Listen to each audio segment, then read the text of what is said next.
Oi, pessoal, tudo bom? Muito prazer. Meu nome é Karina França, para quem não me conhece. Eu fiz a minha graduação em medicina pela Universidade Federal do Rio de Janeiro.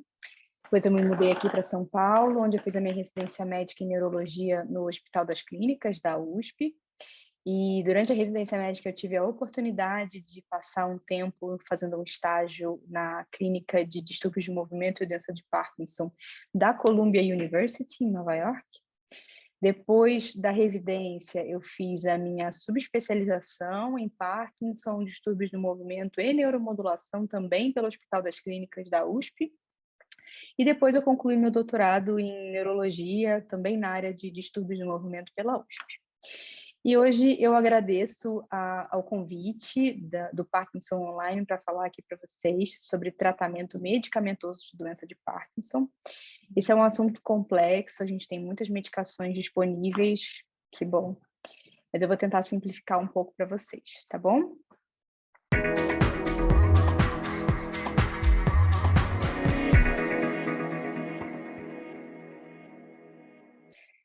Como vocês tiveram aula agora há pouco, a doença de Parkinson tem alguns sintomas. Tem sintomas que a gente chama de sintomas motores, que afetam a movimentação do paciente, e tem aqueles sintomas não motores, que não afetam diretamente a movimentação do paciente. Os sintomas motores são a bradicinesia, que é a lentidão dos movimentos, a rigidez das articulações, o tremor, principalmente um tremor de repouso, ou seja, quando aquele paciente não está usando aquele membro para nada, instabilidade postural, que pode levar a quedas e é um sintoma perigoso, disfagia, ou seja, dificuldade de engolir, a comida às vezes pode ir pelo buraco errado, esse paciente pode fazer quadros de pneumonia, esse sintoma também é muito preocupante para a gente. Alterações de postura, o paciente pode ficar encurvado, que é a camptocormia, pode ficar com a coluna virada para o lado, que é a síndrome de Pisa. E as discinesias, que são aqueles movimentos involuntários que parecem uma dança, que geralmente acontecem no pico da ação das medicações. Eu vou falar um pouquinho mais sobre esse sintoma ao longo da aula. Sintomas não motores, a gente tem a constipação, que é a prisão de ventre, a hiposmia, que é a dificuldade de sentir cheiro, depressão, ansiedade, alterações cognitivas, ou seja, piora de memória, piora de atenção. Dor é um sintoma não motor muito comum na doença de Parkinson. Os principais locais são o ombro, região lombar e pernas. Alterações do sono, o paciente com doença de Parkinson pode ter insônia, pode ter uma outra alteração chamada distúrbio comportamental do sono REM, em que ele se movimenta durante o sonho, quando ele devia ficar paradinho, e acaba às vezes machucando quem dorme do lado, ou dependendo do grau desse distúrbio, o paciente pode até cair da cama e se machucar. E finalmente a desautonomia, que é a alteração do sistema nervoso autônomo, que pode se manifestar ou por baixa de pressão, principalmente quando o paciente muda de uma posição para outra, sentado para em pé, de deitado para sentado. Pode se manifestar também como alterações urinárias, tá? Principalmente incontinência urinária e disfunção sexual nos homens. Eu vou começar falando para vocês sobre o tratamento medicamentoso dos sintomas motores, tá bom? É muito comum que pacientes com doença de Parkinson tomem muitos remédios. E isso, infelizmente, é uma necessidade hoje em dia, principalmente em fases moderadas da doença. No início da doença, não é necessário, normalmente, uma grande quantidade de medicações, mas à medida que a doença avança, o paciente vai precisar adicionar mais remédios. Então, eu tenho alguns pacientes no consultório que não gostam de tomar remédio, se sentem desconfortáveis, mas é importante entender que aquela medicação está sendo utilizada para melhora de qualidade de vida, e é por isso que ela está ali. Eu preciso passar para vocês alguns princípios desse tratamento medicamentoso. É importante que a gente comece a medicação para a doença de Parkinson assim que o diagnóstico for feito. Por mais que a medicação seja sintomática, ou seja, ela não vai curar a doença de Parkinson, existem muitos trabalhos mostrando que o tratamento correto desde o início pode sim dar algum nível de neuroproteção, embora os resultados sejam variados na literatura médica. Então, menor que seja a quantidade de medicações no início da doença, é importante que alguma medicação para a doença de Parkinson seja iniciada assim que o diagnóstico for feito. Por enquanto, não existe, validado pela literatura médica, uma conduta de fazer o diagnóstico de doença de Parkinson e esperar sem dar medicação para o paciente. Outro princípio muito importante é de sempre usar a menor quantidade possível de medicações. Eu quero utilizar a menor quantidade possível que deixe o paciente bem, porque aí entra o terceiro princípio. Não adianta a gente economizar medicação às custas de qualidade de vida.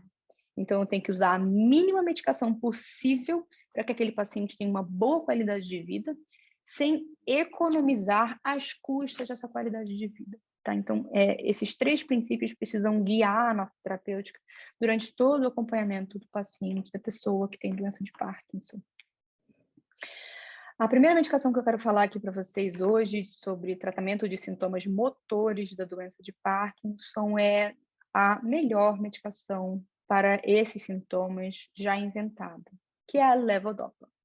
Aqui no Brasil, ela é comercializada como Prolopa, que é o tipo disparado mais comum, mas também tem o Carbidol, o Exxon e o Parquidopa. Tem também o Stalevo, mas é uma combinação de levodopa com uma outra medicação que eu vou falar um pouco mais para frente, tá?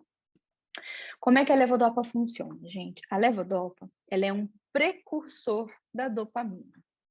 O grande problema na doença de Parkinson é a diminuição da dopamina no cérebro das pessoas. A dopamina, ela é um neurotransmissor. O que isso significa? Que ela ajuda um neurônio a se comunicar com o outro. O fluxo de informações dentro do neurônio, o neurônio é uma célula grande, ele é elétrico, como se fosse um fio de alta tensão. Mas para comunicar um neurônio com o outro, eu preciso de um estímulo químico, ou seja, uma molécula que um neurônio produza e jogue naquele espaço entre os dois neurônios. O neurônio da frente capta essa molécula e a informação consegue continuar a ser passada por esse neurônio, voltando a ser, por exemplo, via elétrica. E a dopamina é um neurotransmissor, ela faz essa comunicação entre um neurônio e o outro. A levodopa, ela é um precursor da dopamina. O que isso significa? Que quando o paciente, a pessoa toma a levodopa, ela vai entrar pelo intestino dessa pessoa, vai passar pelo fígado, vai rodar pelo corpo dessa pessoa, quando ela finalmente vai chegar no cérebro. Chegou no cérebro, vai entrar no neurônio e vai ser transformada em dopamina. Então, de levodopa para dopamina. Essa dopamina, que é a dopamina que a gente deu em forma de comprimido, junto com a dopamina que o paciente ainda produz, porque ele não para de produzir dopamina de uma hora para outra, essa produção só vai diminuindo. Essa dopamina, ela é jogada aqui na fenda sináptica, que é esse espacinho entre os dois neurônios. O neurônio da frente pega essa molécula de dopamina por esses 2 buraquinhos aqui, ó, e continua o fluxo de informação e tem o seu efeito biológico. Então, a levodopa é a dopamina, basicamente, mas de uma forma que o nosso corpo consiga produzir, que o nosso corpo consiga processar, perdão. Vocês vão reparar que toda levodopa, toda formulação de levodopa vem levodopa e mais alguma coisa. Pode ser ou a benzerazida ou a carbidopa. Vocês nunca vão achar para vender levodopa sozinha, tá? Então vai ser sempre levodopa mais benzerazida ou levodopa mais carbidopa. Essas 2 outras medicações que vêm junto com a levodopa, elas servem basicamente para evitar que a levodopa vire dopamina fora do cérebro, porque sem elas isso pode acontecer, tá? E aí você não vai ter o efeito que você quer no cérebro da pessoa e você vai ter efeitos colaterais do excesso de dopamina fora do cérebro, que são principalmente náuseas e vômitos, tá bom? Então, só para vocês entenderem o que são esses outros 2 nomes que vêm junto com a levodopa. Princípios do uso da levodopa que precisam ser seguidos para que a gente tenha o melhor efeito possível dessa medicação. Primeiro é entender que a levodopa ela é melhor absorvida com o estômago vazio. Então, idealmente, a gente precisa administrar, tomar a levodopa ou meia hora antes de uma refeição ou 1 hora depois de uma refeição. Esse princípio é muito importante para que a pessoa tenha, de fato, o efeito biológico. Se a pessoa nota que ela está tomando levodopa e está demorando muito para começar o efeito, talvez ela não esteja tomando exatamente de estômago vazio. É importante também sempre tomar levodopa com água. Eu vejo às vezes o paciente tomando com um copinho de leite. Isso não deve ser feito, porque o leite ele é cheio de proteína e essa proteína ela enche o nosso estômago e ela dificulta a absorção da levodopa. Mas também eu não recomendo que tomem um comprimido a seco, porque vai demorar para ele chegar onde ele precisa chegar para ser absorvido. Outro princípio muito importante é que levodopa não é bala. Levodopa tem que ser tomada exatamente nos horários determinados pelo seu neurologista. Neurologista, principalmente um especialista em doença de Parkinson, não deve te passar levodopa de 8 em 8 horas, de 6 em 6 horas, como se fosse um antibiótico. Não.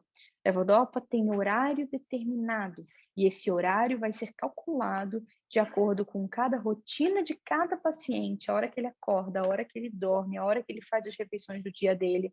Então, precisa ser um horário cuidadosamente planejado e, por isso, cuidadosamente seguido também. Eu recomendo para os meus pacientes colocarem alarmes no celular, avisos na casa, na geladeira, no espelho do banheiro. Mas alarme no celular eu acho que é a forma mais fácil de não esquecer de tomar o remédio na hora certa. Tomar o remédio em horários completamente aleatórios ao longo do dia, quando dá na telha, quando sente que precisa, é ruim a longo prazo. Vai fazer com que o paciente tenha mais flutuações motoras. O que são isso? As flutuações motoras são o encurtamento do efeito da levodopa e aquelas discinesias, que são aqueles movimentos involuntários que parecem uma dança, tá? Então, respeitem os horários determinados da levodopa.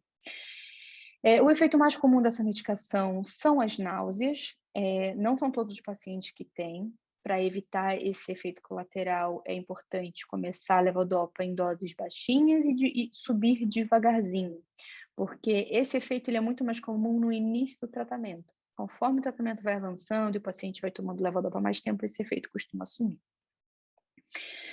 A marca mais comumente comercializada aqui no Brasil de levodopa é a Prolopa, e também é a marca que tem mais número de formulações diferentes. Por isso eu vou falar um pouquinho para vocês de cada uma dessas formulações, porque eu acho importante vocês entenderem que não dá para trocar uma Prolopa 100/25BD por uma 100/25 dispersível. Apesar das duas serem Prolopa, as duas serem 100/25, elas são completamente diferentes, tá? Só para vocês entenderem, o primeiro número aqui é o número de miligramas de levodopa em si, então 200 miligramas, 100 miligramas. O segundo número, 50 ou 25, é o número de miligramas da benzerazida, que é aquela medicação que eu falei que faz com que a levodopa seja usada pelo cérebro e não pelos outros órgãos do corpo, tá? Então, vamos lá. A levodopa, o tipo de Prolopa mais comum é o Prolopa 200/50 sem sobrenome, tá? Que a gente chama por aí de standard, mas isso é uma forma que a gente chama essa medicação, ela não tem esse nome oficial, tá?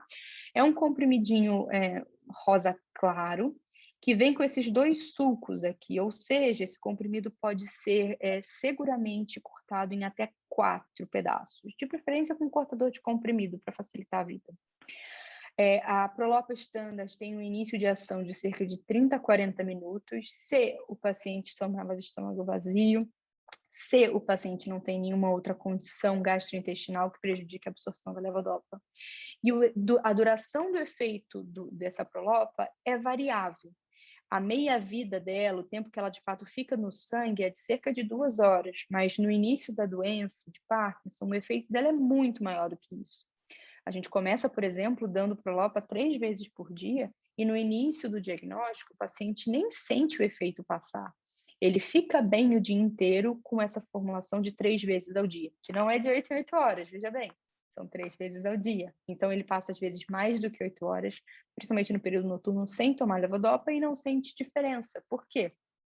Porque ele ainda tem muitos neurônios produtores de dopamina vivos na cabeça dele. Então, esses neurônios conseguem utilizar a levodopa que foi dada e pegar esse excesso de levodopa e armazenar. para ir soltando aos poucos ao longo dos minutos e horas seguintes, tá? Então, no início da doença, quando o paciente tem muitos desses neurônios, o efeito da levodopa, ele é bem longo, da Prolopa, ele é bem longo. À medida que a doença vai avançando e que o paciente vai tendo cada vez menos esses neurônios dopaminérgicos, esses neurônios que conseguem fazer esse estoque de dopamina, esses pacientes vão tendo um encurtamento do efeito da levodopa, até ela ficar semelhante à meia-vida plasmática, a meia-vida no sangue, que é de 2 horas. A outra formulação que eu quero falar para vocês é a Prolopa 100/25 BD. Esse BD, pessoal, vem de baixa dosagem. Ele também é um comprimido rosinha, um pouco menor do que o comprimido do standard. Também tem 2 sulcos, ou seja, também dá para ser cortado em até 4. E um comprimido do Prolopa BD é rigorosamente idêntico a meio comprimido do Prolopa standard. Então, essa formulação foi liberada para que os pacientes precisassem cortar menos o comprimido, que a gente sabe que é chato, mas ela a forma como ela é feita é rigorosamente idêntica à forma anterior. Então, tem o mesmo início de ação e a mesma duração. Eu costumo começar o tratamento do paciente que acabou de receber o diagnóstico de doença de Parkinson com essa formulação da levodopa, porque eu consigo começar com doses mais baixas e evitar o efeito colateral de náuseas. Outra formulação que é 100/25, mas é o HBS. Vocês veem que é totalmente diferente. Um era um comprimido, esse aqui é uma cápsula, metade azul e metade verde. Como é uma cápsula, essa formulação não pode cortar. Ela tem um início de ação mais longo, ou seja, demora mais para começar o efeito, mas o efeito dura muito mais tempo. Só que um problema dessa formulação é que ela tem uma absorção no nosso intestino que é instável, ela é errática. Então, essa não é uma boa formulação para o paciente tomar ao longo do dia, porque ele vai ficar... essa melhora dele vai ser instável, vai ser uma hora que ele vai estar bem, uma hora que ele vai estar mal. Não é boa para controlar os sintomas da doença de Parkinson durante o dia. A gente usa mais o Prolopa HBS para o paciente tomar à noite antes de dormir, em 2 situações. Ou se esse paciente está acordando de manhã muito travado e não quer esperar ali aqueles 30, 40 minutos para o Prolopa fazer efeito, Prolopa standard ou BD fazer efeito. Ou se esse paciente tem sintomas noturnos de falta de Prolopa. Por exemplo, rigidez na hora de virar na cama, uma dificuldade maior de virar na cama, ou acordar se sentindo mais travado, ou ter dificuldade de levantar para fazer xixi no meio da madrugada. Essas são as situações que eu passo HBS. Eu não passo HBS para ser usado durante o dia. Outra formulação que é 100/25, mas é o dispersível, que é completamente diferente das outras 2 100/25 que eu falei para vocês. Essa formulação volta a ser um comprimido, é um comprimidinho branco, mas só tem um sulco, ou seja, só pode ser cortado em 2 pedaços. Esse Prolopa é o Prolopa do Deus nos acuda. Ele tem um início de ação super rápido, mas o efeito dessa ação é muito curto, então ele dura pouco tempo. Esse Prolopa tem que ser encarado como aquele Prolopa coringa. Quando que eu vou usar? Eu vou deixar ele na manga para situações em que o paciente às vezes trava de forma súbita e inesperada, e, por exemplo, está na rua. Esse paciente não pode ficar esperando 30, 40 minutos para destravar, ele precisa destravar naquele momento, então o dispersível é um bom uso para esses momentos. Ou se o paciente, de novo, acorda de manhã muito travado e não pode esperar esse tempo do dispersível fazer efeito, é uma outra hora que a gente pode usar o dispersível. O Prolopa dispersível não deve ser usado de uma forma regular ao longo do dia, porque esses picos de dose que ele faz, esse pico de efeito que ele faz, ele também propicia o surgimento daquelas flutuações motoras, que são o encurtamento da dose do levodopa e as discinesias. Muito importante, gente, esse comprimido, apesar de ser um comprimido, não deve ser colocado na boca e depois virar um copo de água. Não, ele é dispersível, ele é diferente. Pega um copo com um pouquinho de água, joga o comprimido dentro, deixa esse comprimido dissolver igual um Cebion e depois toma. tá? É assim que deve ser tomado. Se tomar igual um comprimido normal, não vai ver esse efeito que a gente quer dele, que é esse efeito rápido de ação, tá? Então, ele precisa ser tomado dissolvido num copinho de água, é um Prolopa coringa, não é para ficar tomando ele à torta e à direito, porque senão a pessoa vai pagar o preço disso alguns meses ou anos para frente. E, finalmente, a última formulação do Prolopa, que é o Prolopa DR, foi lançado tem uns 7 anos esse Prolopa. Ele volta a ser 200/50, mas ele é diferente do Standard, que foi aquele primeiro 200/50 que eu mostrei para vocês. Esse é um comprimido elíptico, ele também só tem um sulco, então ele só pode ser cortado em 2 pedaços. Ele é especial no sentido de que ele tem um início de ação rápido, mas uma duração de efeito longa. Só que diferente do HBS, que era aquela cápsula, ele tem uma absorção que é regular. Então, essa sim é uma formulação do Prolopa que pode ser usada de forma corriqueira ao longo do dia, tá? Lembrando só, gente, que pacientes que tomam Prolopa qualquer outro e vão passar para o Prolopa DR, tem que ter o número de miligramas da levodopa, que é esse primeiro número aqui, ajustado. Então, quando for tomar o Prolopa DR, tem que tomar um número um pouquinho maior de miligramas aqui da levodopa. Então, por exemplo, se toma um standard, vai precisar tomar 1,5 do Prolopa DR, porque a farmacodinâmica dele é um pouco diferente, e se fizer uma correlação de 1 para 1, 200 de um e 200 do DR, o paciente pode travar, tá? Então, só lembrando que esse ajuste precisa ser feito. A outra classe de medicações que a gente usa para tratar a doença de Parkinson são os agonistas dopaminérgicos. Eles vão atuar em outro ponto. Então, a levodopa, lembra que ela vinha aqui, entrava no neurônio, e aqui ela era convertida em dopamina e fazia o efeito biológico. Os agonistas dopaminérgicos, eles são moléculas que parecem a dopamina, mas não são, e que se ligam direto a esse receptor da dopamina aqui no neurônio seguinte, no neurônio que vai transmitir informação. As moléculas de agonistas dopaminérgicos que a gente tem aqui no Brasil são pramipexol, que é um comprimido, e a rotigotina, que é um adesivo. O pramipexol tem formulações que são de liberação imediata, que são essas aqui de cima, que o paciente precisa tomar 3 vezes ao dia, e as de liberação prolongada, que são essas aqui de baixo, que o paciente pode tomar só 1 vez ao dia, tá? E a rotigotina é um adesivo, como eu já falei, só tem uma marca que comercializa esse adesivo aqui no Brasil.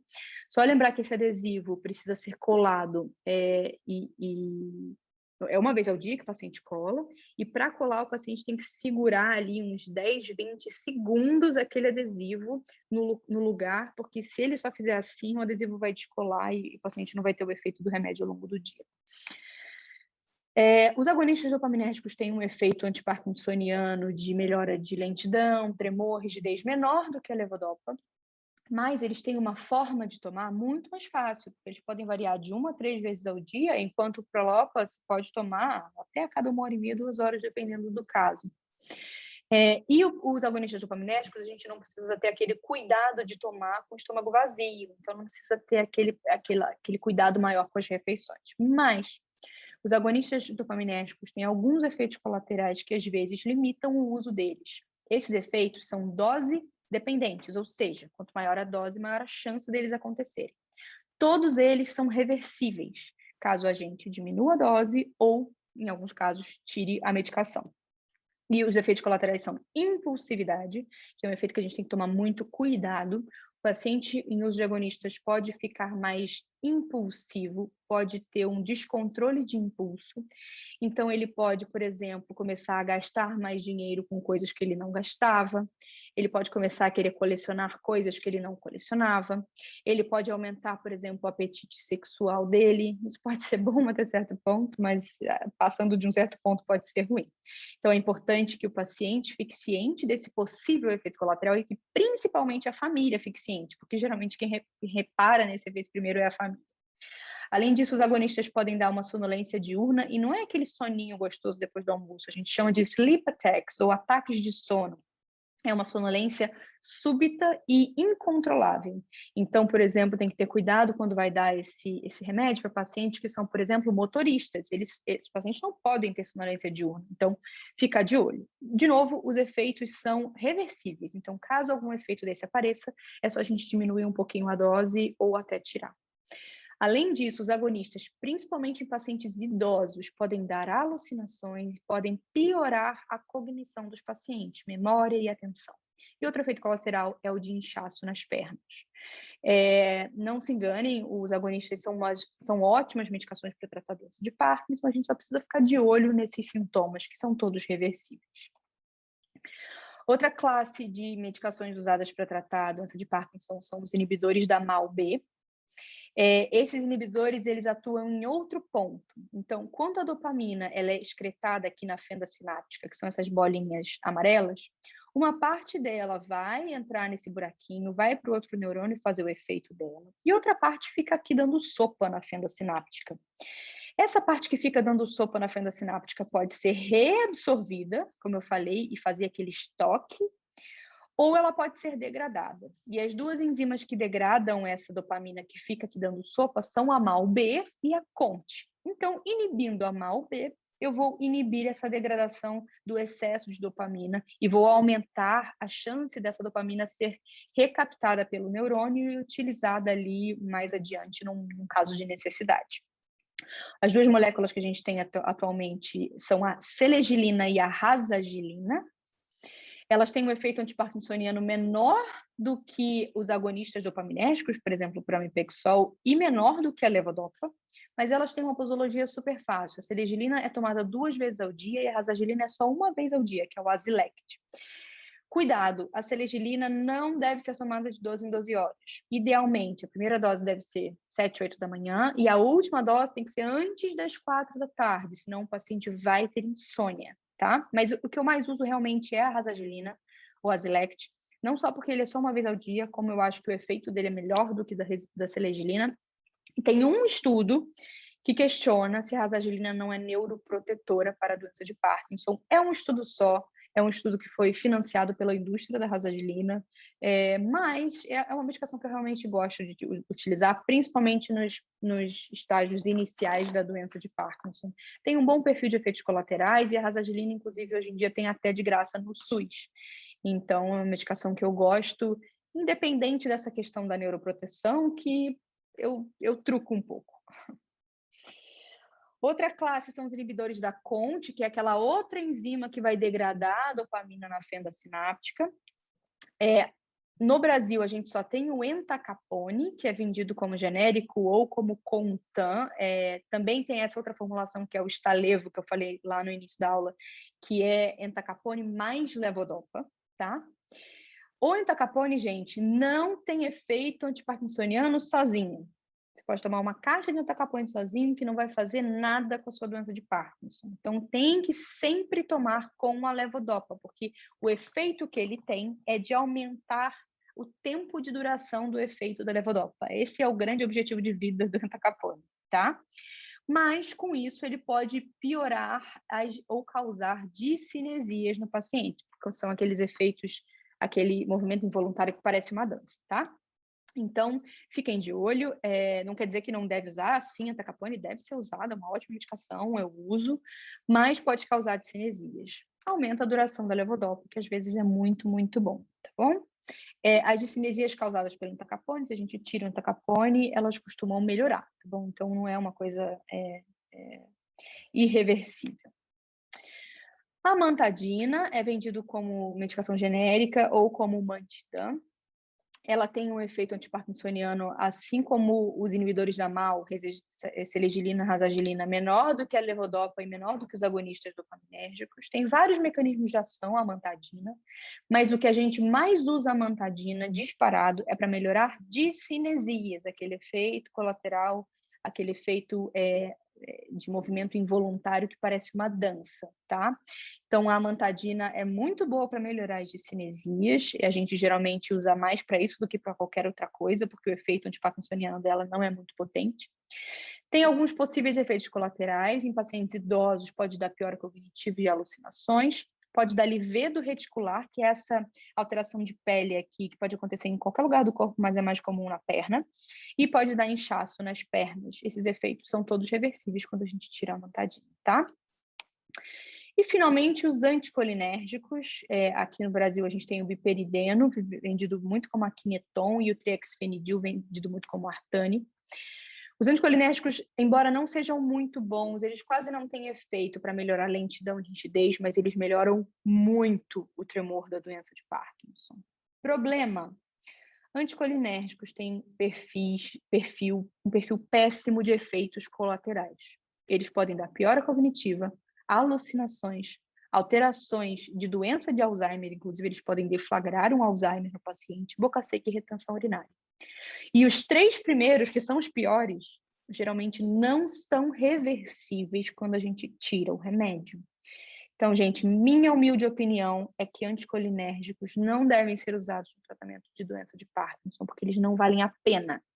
Melhora o tremor, que é uma maravilha, mas eles cobram um preço mais para frente que é muito caro. Então, eu não acho que valem a pena. Tá. Só um OBS que eu não falei para vocês. Eu falei muito de discinesia durante a aula, né? Que a discinesia pode aparecer, que pode ser piorada, por exemplo, pelo Entacapone, que acontece no pico da ação da levodopa. Mas, gente, não é a levodopa que causa discinesias. O mecanismo de causa das discinesias é pela neurodegeneração da doença de Parkinson. A levodopa, o Entacapone, elas só afloram aquelas discinesias, tá?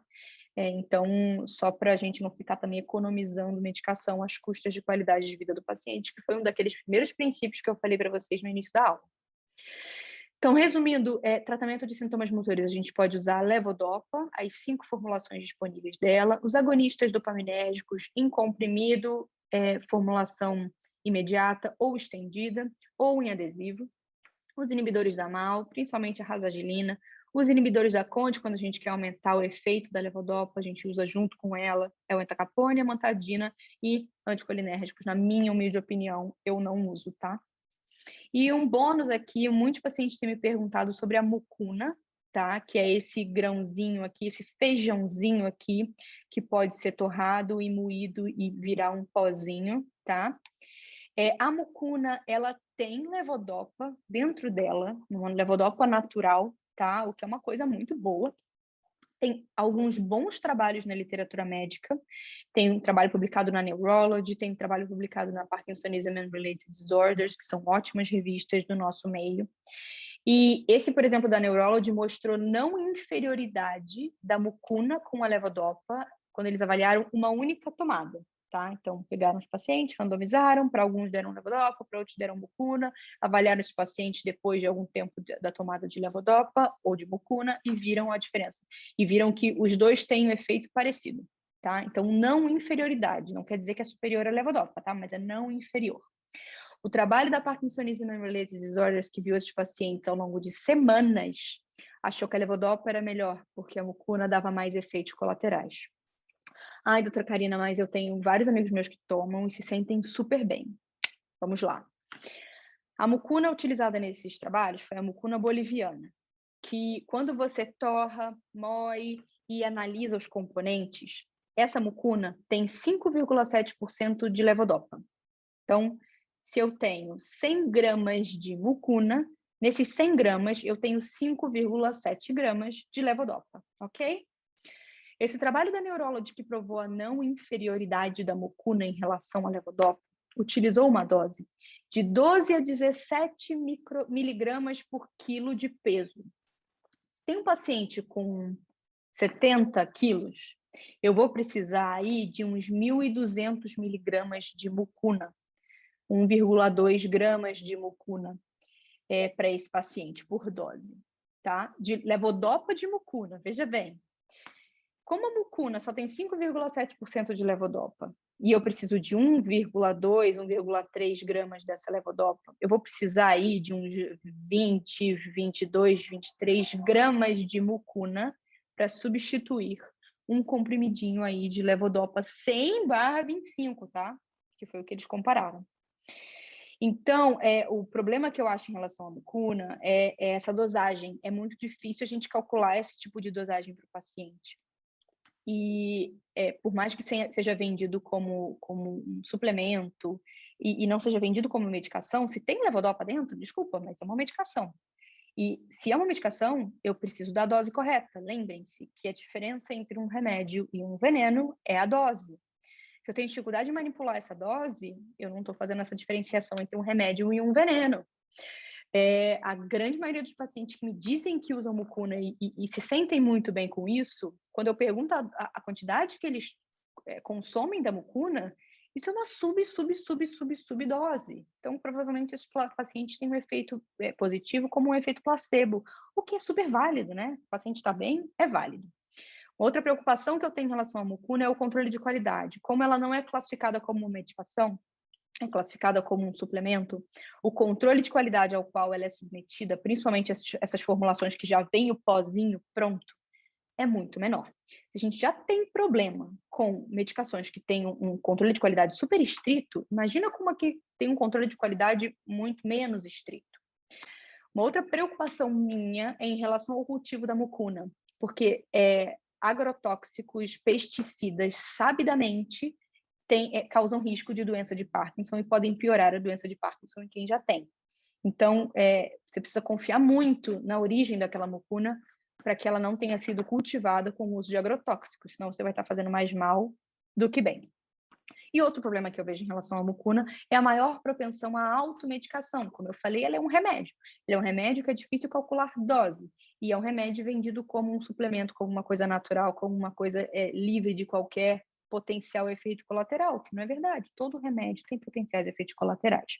Mas por mais que eu tenha todas essas ressalvas em relação à mucuna, eu acho que a gente está a alguns ensaios clínicos de achar que a mucuna é uma boa medicação, que pode ajudar a gente a tratar a doença de Parkinson, pode ajudar a gente a tratar os sintomas da doença de Parkinson, embora ela é uma levodopa, ela não vai curar o Parkinson, assim como a Prolopa, mas ela tem um grande potencial de ajudar muito a gente a controlar esses sintomas. É que hoje em dia, com as evidências que eu tenho na literatura, eu não me sinto segura em propor isso para os meus pacientes. Embora se tem pacientes tomando, eu também não fico insistindo para que ele pare de tomar. Vou falar agora um pouquinho para vocês sobre os sintomas não motores, o tratamento dos sintomas não motores da doença de Parkinson. A constipação é um problema que pode ser bem debilitante para o paciente com doença de Parkinson. O ideal é que o paciente evacue todo dia. Se ele não evacua todo dia, ele tem constipação e essa constipação precisa ser tratada. A primeira linha de tratamento da constipação ela é não medicamentosa, ela não envolve remédios. A melhor forma de tratar a constipação é aumentar o consumo de água. Eu sempre oriento para os meus pacientes tomarem 2 litros de água por dia. E como é que o paciente pode ter certeza que ele tomou? Separa uma garrafa de 2 litros ou 2 garrafas de 1 litro, e aquela garrafa é só do paciente, só ele vai tomar. E ao longo do dia ele vai tomar a água daquela garrafa. E até às 6 da tarde, as 2 garrafas ou a única garrafa tem que estar zeradas. Por que até às 6 da tarde? Para que o paciente não fique acordando muito ao longo da madrugada para urinar. Outra coisa que ajuda é uma dieta rica em fibra. E, se necessário, a gente pode usar também laxativos. Pacientes com doença de Parkinson podem ter alterações de humor, principalmente depressão e ansiedade. É importante que o paciente saiba que isso é uma consequência direta da diminuição de dopamina no cérebro dele. É um problema biológico, não é um problema não é uma falta de fibra moral, não é algo que o paciente precise se envergonhar. A psicoterapia ela é fundamental no tratamento de pacientes com alterações de humor na doença de Parkinson e, quando necessário, a gente pode usar medicações antidepressivas e ansiolíticas também. Pacientes com doença de Parkinson podem ter alterações da cognição, da memória, da atenção. A vigilância precisa ser grande nos pacientes, principalmente de quem está ao redor. Quando o paciente tem realmente uma alteração de memória que configura um quadro demencial, ele geralmente não repara. Quem repara é mais as pessoas que estão em volta, embora no início do quadro o paciente possa sim reparar. Existem algumas medicações que a gente pode usar para melhorar esses sintomas, que são os anticolinérgicos, são medicações que foram inventadas para a doença de Alzheimer, mas elas funcionam muito melhor para essa alteração cognitiva do Parkinson do que, de fato, para o Alzheimer, tá? Então, dá para a gente melhorar um pouco, sim, a cognição do paciente utilizando medicações. Dor é super comum nos pacientes que têm Parkinson. Ela pode ser relacionada à doença de Parkinson. Quando ela é relacionada à doença de Parkinson, ela melhora, por exemplo, com levodopa e piora quando está terminando o efeito da levodopa. Se isso acontece, é só a gente melhorar a cobertura dopaminérgica ao longo do dia desse paciente que a dor melhora. E se ela não for uma dor relacionada à doença de Parkinson, porque óbvio, né, paciente com Parkinson não está imune a outros tipos de dor, a gente trata também com outras medicações. Alterações do sono. Se o paciente tem distúrbio comportamental do sono REM, que é aquele distúrbio em que o paciente se movimenta muito no sono, pode bater em quem está do lado sem querer, pode cair da cama, a gente usa principalmente a melatonina e o clonazepam ou Rivotril em doses muito baixinhas, tá? Eu não sou muito fã de clonazepam, ele pode piorar a memória dos pacientes, mas para distúrbio comportamental do sono REM, em doses bem baixinhas já costumam resolver o problema. E se o paciente tem insônia, a gente precisa avaliar especificamente essa insônia, como ela é, de repente até passar o paciente num especialista em sono, tá? E medicações também podem ser utilizadas para isso. E, finalmente, tratamento da desautonomia, que é aquele funcionamento errado do sistema nervoso autônomo, que vai dar pressão baixa, alterações urinárias, principalmente incontinência urinária e disfunção sexual. De todas essas, a que eu mais me preocupo é a pressão baixa, porque o paciente pode ter pressão baixa quando, por exemplo, levanta, fica tonto e pode desmaiar, bater a cabeça e se machucar. Então, essa é a alteração que eu mais tenho medo, tá? Existem algumas medidas não farmacológicas que podem nos ajudar a melhorar a hipotensão ortostática, por exemplo, aumentar de novo o consumo de água, aumentar o consumo de sal da dieta, usar meia elástica. Mas, principalmente, a gente tem que dar uma olhada nas outras medicações que o paciente toma. A doença de Parkinson, conforme ela avança, ela vai diminuindo a pressão do paciente. E as medicações para a doença de Parkinson também diminuem a pressão do paciente.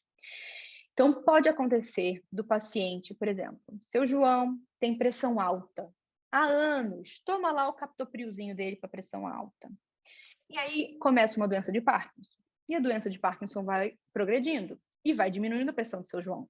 Os remédios da doença de Parkinson vão diminuindo a pressão do seu João. Chega um momento que seu João está fazendo episódios de pressão baixa, tomando o captopril que baixa a pressão.